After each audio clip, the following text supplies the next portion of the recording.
Anybody listening to the recording? It's another episode of Tarot Talk with Ralph, or Talking Tarot with Ralph. I forget what I called it when I first started it, but I'm doing this on a daily basis. And we're just going to be spending a little bit of time each morning talking a little bit about the tarot, and then winding it up with doing a general tarot reading, because those are just so gosh darn popular. And yeah, we'll conclude each broadcast, podcast, X space. What do we call it? What's the proper name for an X space besides X space? I keep wanting to call it a broadcast or a podcast. But we'll wrap up every episode with a 3-card tarot reading. Kind of give you an idea of how I do tarot anyway. Everybody does tarot a little bit differently. I've been doing it since the 1970s, and my wife has also been doing it since the 1970s. We come from two radically different backgrounds, but we both have a love for the art. And we do tarot from the point of view of wanting to help our clients solve their problems. And that gets us into the topic for today, which is tarot reading beyond fortune telling. And when people first hear that you do tarot readings, or they first discover the art of tarot, normally what they think about is either fortune telling or divination. Now, fortune telling, of course, is where you predict the future. And a lot of people think that's what divination means too, but I view divination in a totally different light, and I'll get into that before the end of this episode. But we don't do fortune telling here at Reverend Heidi Tarot, where I work with my wife. It's our private business that we've built up over the years and continue to build up. No, we don't do fortune telling where we predict the future. I think a far more positive thing that you can do is to help your clients understand where they are now and how they can create the future outcome of their choice. And I think that's a far more empowering thing to do. You see, there's a lot of people that view tarot reading as just, fortune telling, where they think, okay, they get a reading, the prediction is this, and they think, okay, that's hogwash. I'm going to go ahead and do what I want to anyway. Or some people out there will think, well, if the card said it's going to be that way, it's going to be that way, and they just live their life as if they are fated to live a certain way. And that's not empowerment. To me, empowerment is helping a person understand where they're at now and how they can use the resources and the energies around them to create a better life for themselves, one of their own choosing. What is possible for them to create in their lives? And we encourage people to be active participants in their own life, people that get into tarot reading strictly from the viewpoint of fortune telling. They leave that point out. They say, okay, this is what happened in the past, this is what's happening right now, this is what's going to happen in the future, and you can't do a darn thing about it. Ugh. And I don't view tarot that way. We don't do fortune telling. And the reason for that is that a lot of people that do tarot for fortune telling, they don't get it right. Some of them do, some of them don't. Some of them will make predictions in very broad, general strokes where, they've got maybe a 50-50 chance of getting it right or a 60-40 chance of getting it right. And usually the predictions will be so broad and open-ended that a couple days later, or maybe a week or two later, the client will look at what's going on in their life and they'll think, wow, that tarot reader really nailed it. But the prediction will just be so general and so vague that it could apply to lots of different outcomes. And when you get it wrong, doing fortune telling, then that's it. I mean, usually the clients don't want to have anything more to do with you. They'll just go off to another reader. And when they find someone that seems to understand them, that seems to connect with them well, they'll stick with that reader for a while until they get it wrong, and then they'll be off to the next person. So really helping a person understand their present, I think, is a far more powerful thing for you to do as a tarot reader, both for the sake of your client and for the sake of your future relationship with your client. Because when it comes to fortune telling, the only people that can really get it right are people who are legitimate psychics.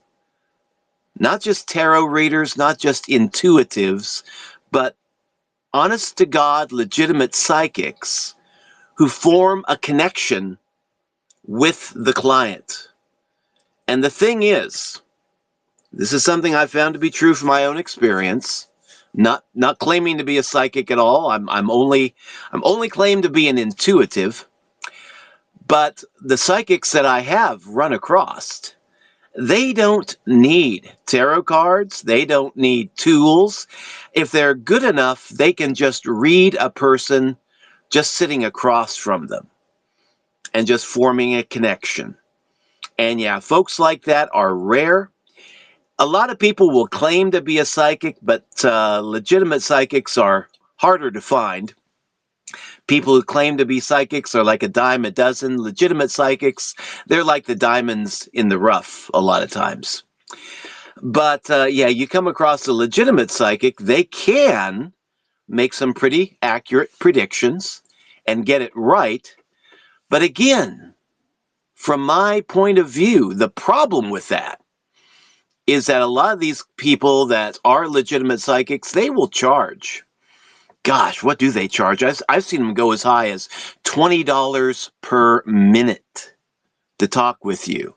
And they charge on a minute-by-minute basis. Others I've seen will charge like $50 a minute. And if you look around, you can probably find them that charge even higher. And at that price, a lot of people don't want to spend a whole lot of time with that kind of reader unless money is not a problem.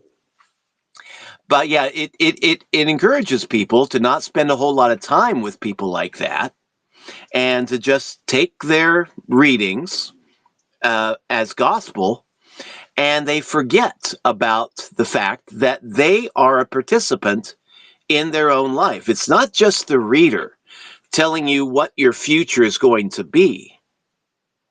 It's like there's a wide variety of possible futures that we can create for ourselves. And usually when you talk to a psychic, you will see one possible future, which you can change. Which you can change. If you want to, if you're properly prepared to do so. And that's why I think that folks like us who are approaching tarot from the viewpoint that we're not doing fortune telling, we are actually trying to help the client. I think that's a far more powerful perspective. And there are people out there. Tarot readers come in all shapes, sizes, and varieties. There are some tarot readers who are legitimate psychics. Again, they are the rare birds in the field. And if they're good, if they're real, they generally tend to charge a great deal of money. You can expect to pay anywhere from $20 a minute to $50 a minute to higher. And yeah, they will make predictions and most of the time probably get them right.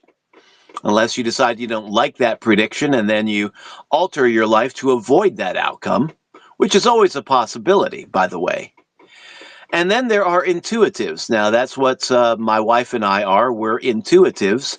We use the cards to connect with the other person, to listen to their problems, and to try to explore different solutions that the client probably hasn't seen yet or hasn't really been made aware of yet.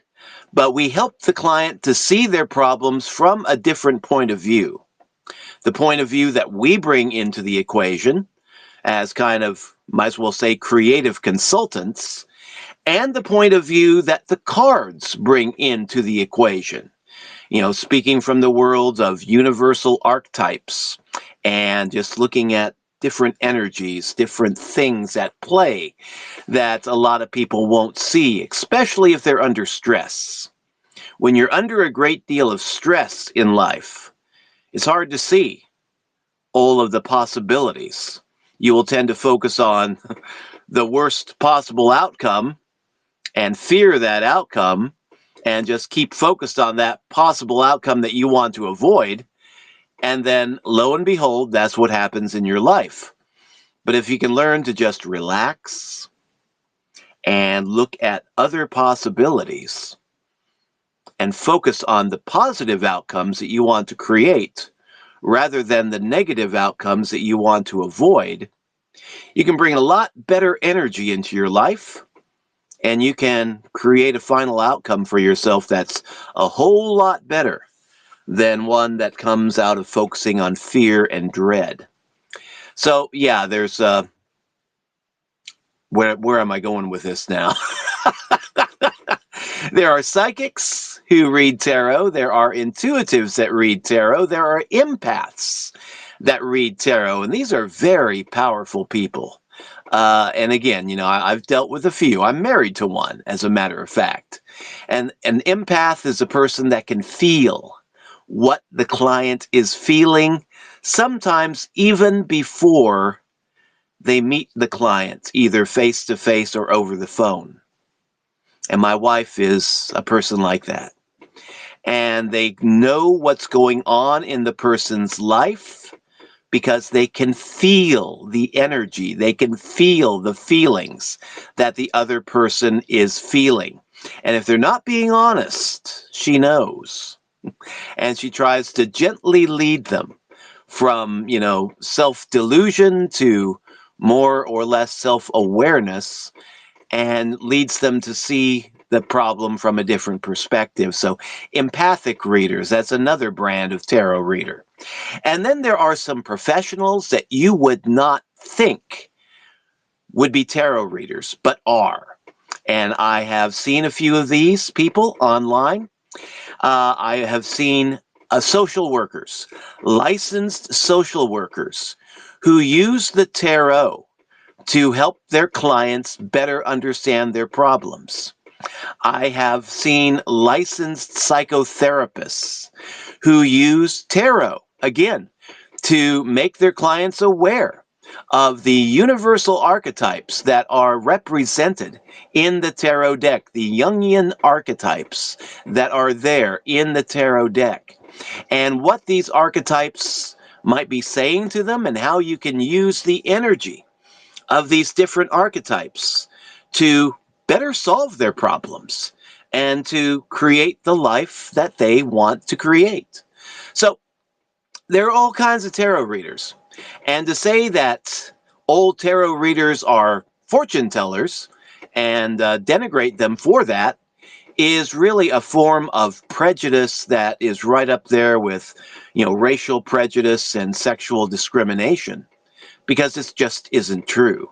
There are all kinds of tarot readers out there, and to accuse them all of being just gypsy fortune tellers, and there are some good gypsy fortune tellers, by the way, but usually that term tends to get denigrated in our society because of all the negatives out there. But again, when you judge an entire race of people or an entire group of people based on the misdeeds of a few, that's just prejudice. It's no better than racial discrimination or sexual discrimination or age discrimination, for that matter. So, yeah, don't lump old tarot readers into the same basket, because, yeah, there is a lot of negative feelings about the art of tarot reading, because folks just don't understand what tarot really is and how it can be used, the different ways it can be used. And in this episode so far, I've only scratched the surface, covering the points that I have covered. But we will leave it at that. So there are a lot of different ways that you can read tarot. Now, to get into divination, and I'm going to end on this point, a lot of people, when they hear about tarot, they will think, okay, this is a form of divination, which it can be true. If you're approaching tarot from a spiritual perspective, like we do, then yeah, you can honestly say that tarot is a form of divination. But a lot of people don't understand what divination can mean.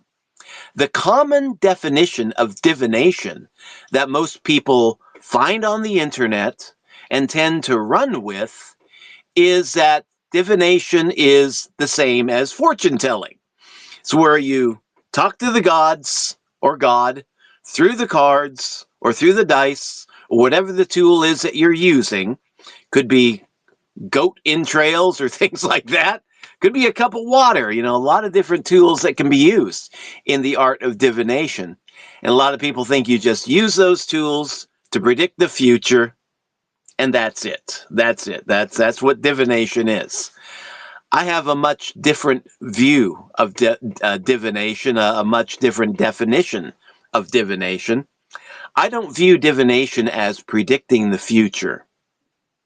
To me, divination is connecting to the God of my understanding and helping the other person connect to the God of their understanding, and let the person discover not what their future is going to be, but what their present is, where they are right now in the present moment. And my understanding of this is this, that when you understand your present and you can see the assets that you have around you, the liabilities that you have around you, the things that are holding you back, once you understand where you are right now in this present moment with all your strengths and weaknesses, once you understand that, you are empowered to create the future that you want to create. The best prophecies, whether you're talking about the prophecies of the Bible or any other sacred literature, or the prophecies of people living in the present day, the best prophecies don't predict the future. They help you understand your present. And then once you understand the present, you can create the future that you desire. You can work with the energies around you, the assets around you, the liabilities around you, trim them all into your favor, and create the future outcome that you want to create out of a list of possibilities that might as well say is sometimes limited, sometimes seems limited, but actually is somewhat infinite. So, yeah, divination is not predicting the future, not in my book. It's predicting the present, understanding the present, empowering you to create your own future. So that's how we view tarot reading and divination here. And it's the way that we've been doing tarot for the last several years professionally. So, I hope you found that to be of value. We will be coming back in future episodes talking about different aspects of tarot and tarot reading, and we do tarot consultations. We do tarot consultations professionally. We charge not by the minute, but we charge by the half hour. And we charge a low enough rate where anybody can afford to use our service who really wants it and needs it. We don't charge $50 a minute. What would that be for 30 minutes? That would be a huge, huge chunk of change, wouldn't it? That'd be some serious coin right there. No, we charge $33 for 30 minutes. And we allow people to book sessions, by the half hour.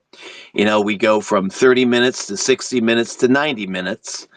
And so, yeah, if people feel like they've got a lot to talk about, they got a lot that they want to discuss, then yeah, they can pay for a 90-minute session, which would be $99, or a 60-minute session, which would be $66. Far cry from, wow, hundreds or even thousands of dollars some other readers would charge. And a basic, simple half-hour session, $33. So that's, how we do it. And if you want to find us online, let me know and I will send you our link. But the link, which is kind of hard to give orally because it's spelled differently, is Reverend Heidi, spelled Heydi, Reverend, REV, Heidi, Heydi, Tarot, TAROT, .net, not .com, .net. So yeah, Reverend Heidi Tarot.net. And if you need that written down, I'm going to start putting it in the comments section down below these spaces. And yeah, if you want to check us out online, that's the place to go. You can order yourself a reading if you so desire. And I'm going to be adding more content to that site as we proceed into the future. Now, with all that out of the way, we talked about what tarot is, different ways of reading tarot beyond fortune telling, and my view of divination. Now let's get into the fun part of the podcast and do a 3-card tarot reading. And I'm shuffling the cards. This is just going to be what we call a general energy reading. We're not dealing with any specific questions. Just looking at what Monday is going to bring. Good old Moon Day. What is the energy of Monday today? It's kind of like reading a horoscope here.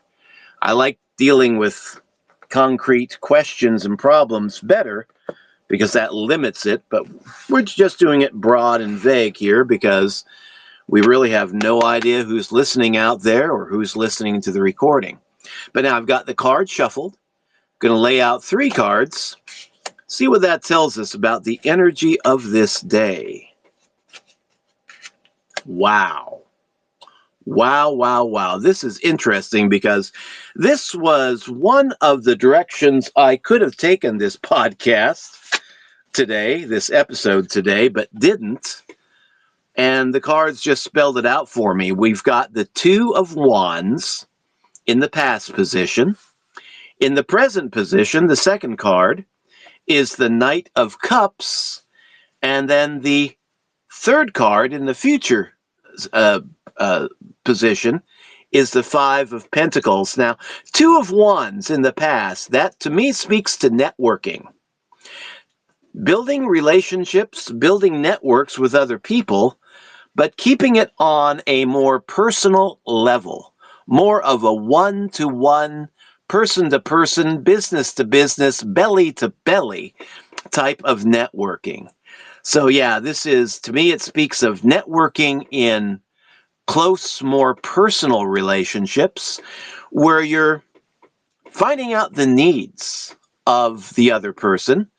Could be a client, could be a significant other, could be a close friend, but you're finding out more about the needs and you're helping them solve their problems and meet their needs. So that's what the past energy is in this reading. The present energy, the Knight of Cups. Cups speak to love, compassion, human emotions, and the Knight represents action. So here, the message to me is take action on what you have learned about other people's problems, other people's situations, and take action in love. Because there are a lot of people out there that will help people solve their problems, but they don't really care about the client. They care about the paycheck. They care about the client's money. And this makes them very ineffective guides and advisors because they're not in it for the right purpose. The Knight of Cups here is a reminder. Help other people out of love, not just out of love for money. You can have both. You can have love of your client, love for other people, and get paid. But a lot of people lose sight of this, and they think, well, if I really love other people, I should be doing my services for free. How do you pay your electric bills if that's your attitude? How do you pay for food? How do you pay for gas for your car? How do you pay to keep your car operating? No, you can have it all, but people will tend to focus on one side or another. It's either love or it's money. You can have both, but the Knight of Cups is a reminder that when you're networking with other people, whether it be a business relationship, which is usually all about money, have the need of the other person at heart. Don't just be a miser. Don't just be greedy. Actually help the other person while you're doing business with them. And if you're in a kind of business where you can help another person in your business, help that person live a better life, then you're going to have a booming business, my friends. But if you're just in it for the money and you forget about that love that you should be having, that compassion for your client, then yeah, you can give the best advice, but it will always ring hollow, and people will pick up on that and they will eventually drop you. So yeah, the Knight of Cups in the present position, after networking with other people, keep their best interest at heart and take action. Help them to solve whatever problems they have, and network with that spirit in mind. And then the Five of Pentacles. Usually, this is seen as a negative card, a card denoting poverty, but actually fives denote change. And it can be change for the better. It can also be change for the worse. And it's in the future position, and both of these definitions apply. Future change, either for the better or for the worse. Which is it going to be? Well, the fun thing is you get to choose. If you take the advice of the present card, the Knight of Cups, and you engage in relationships, not just for your own benefit, but out of love for the other person, then you are going to be creating change that is positive. Positive change for them, positive change for you. But if you engage in relationships with other people strictly from the greedy perspective that I want what I want and the heck with everybody else, then you're going to create change in your life, and it's going to be for the negative. Even if you seem like a blooming success to the rest of the world, you will not have that same view of yourself. Several years ago, I read an account of a CEO that was giving a speech to a group of junior executives that had just been hired on. And he got up in front of the meeting, and everybody saw him as doing very well, very rich. He was pulling down 7 figures a year, and everybody wanted to be where that guy was at. And he spoke to this group of junior executives, and he let his true humanity show. And he got up there and he said, I know a lot of you out there are thinking, how can I get that guy's job? Speaking of himself, how can I get that guy's job? And he said, well, let me tell you the price that I paid to get to where I am right now.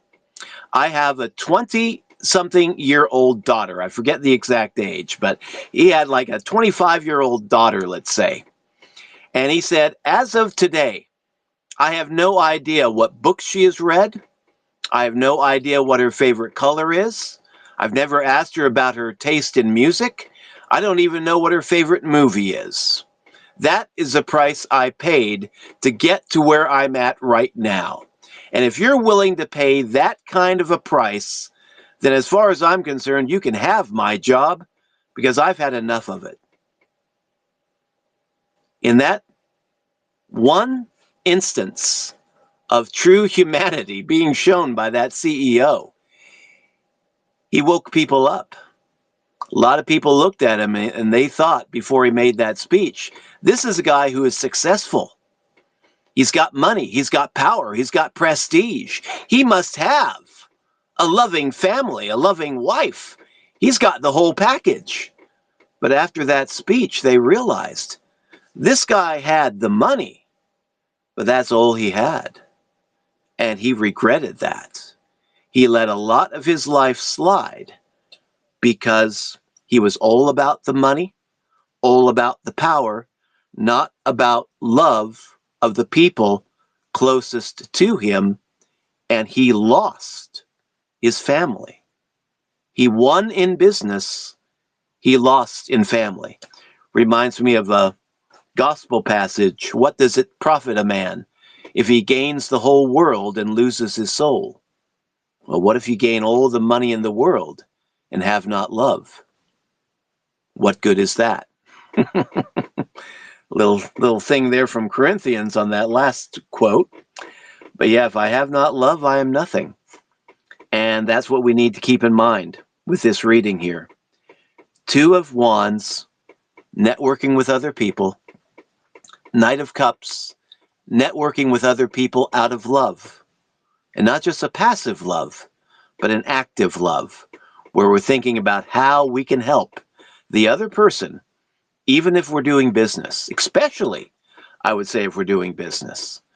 And if we bear that in mind, if we help other people out of love, then the Five of Pentacles in the future position can mean positive change for the better, coming out of poverty and into true wealth, into true abundance at all levels. Health, wealth, love, relationships, the whole package, the whole enchilada.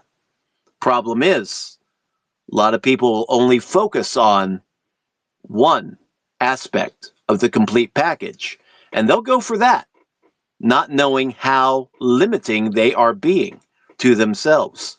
Some people will focus exclusively on love and lose their shot at wealth. Other people will focus exclusively on wealth, lose their shot at love. What we try to encourage people to do, try for the complete package. Health, wealth, love, happiness, the whole enchilada. I mean, why not? If you don't believe in reincarnation, then you might be saying you only live once, so might as well go for the big package, right? And if you believe in reincarnation like we do, then yeah, you live more than once, but why not give it your best shot right now in this life and then let the next life take care of itself? That's my point of view. But anyway, yeah, that's the reading for today. Get out there, do your thing, network with other people, but in your relationships, try to help other people, not just for money, not just for power, not just for prestige, but out of a sincere desire to be helpful to another human being. And if you do that, the Five of Pentacles, the change spoken of in that position, will be positive. Fail may not be such a pleasant outcome. So that's the reading for today, the episode for today. We went a little longer, and I think, we'll continue to keep this around a half hour. But yeah, I'm going to be talking about different aspects of tarot reading, might give you some more tarot card definitions. I tried to do that during the reading, which I normally don't do in a professional reading, but for the sake of these, live spaces, I do, because I view it not just as a way to give entertainment, but also a way to kind of let people know how we see the tarot cards and the different definitions and meanings that they can have. But yeah, if you got any ideas for possible X spaces, talking about tarot, if there's something that you would like to learn about tarot, let me know. reach out to me. Put a comment down below. And let me know, and I will do my best to cover that question for you. Now, we don't do free readings. We do free general readings like the one I just did. But if you want to get a complete professional reading in Spanish or English, I'm going to be popping that link in the comment section down below as well. So yeah, you can find us there. And if you got any problems finding it, reach out to me, DM me, and we'll let you know where you can go to find us online. So that's all for today. Thank you for dropping by. We will catch you all later in future episodes. Till then, have a great day. This is Ralph signing out. So long.